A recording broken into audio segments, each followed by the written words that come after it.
I'm going to go ahead and go over my workspace really quick, just so you guys know what I'm working with and what I prefer, the tools and everything. For the stand, it's basically just a piece of wood with a plumber's pipe and a flange just connected to a piece of wood. I like to have a turntable underneath so that I can turn my sculpture as I work. Over here are my main tools that I start working with. I use a metal kidney rake, which really helps with shaping the form. The spatula helps keep things clean, and it helps me cut into the clay sometimes with certain things depending on what I'm working with. I have a larger rake tool that has teeth in it, which will help me rake down the sculpture. Usually that's for larger stuff though.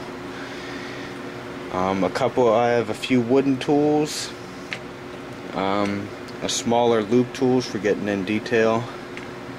Here's another rake tool. All of my rakes, I took the Dremel tool. I'm not sure if you can see it on the video, but right in here it has small nicks, which basically make it look just like this with the teeth in it, which helps it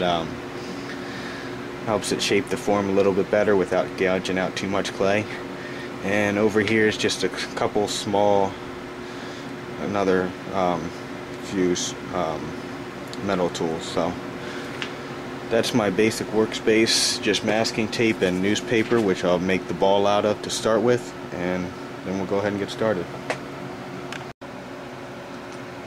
Okay, here is basically one of my older sculptures, but I want to try to show you how I usually build up the clay.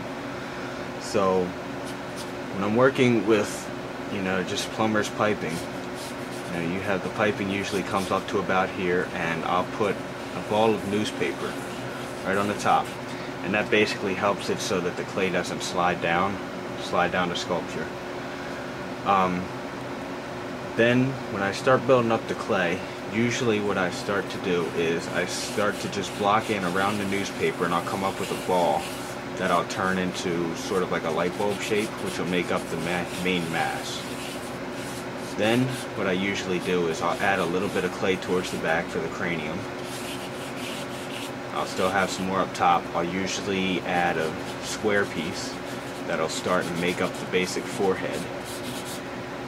And then I'll use another shape, which is almost, I'm going to say, sort of like this. You'll see when I actually do the sculpture, but it's something like this that I kind of wrap around, and I'll make the jaw.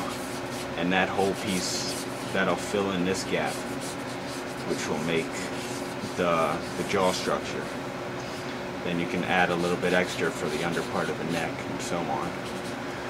With this piece, I used a piece of plumber's pipe, but it's also on top of the 4x4.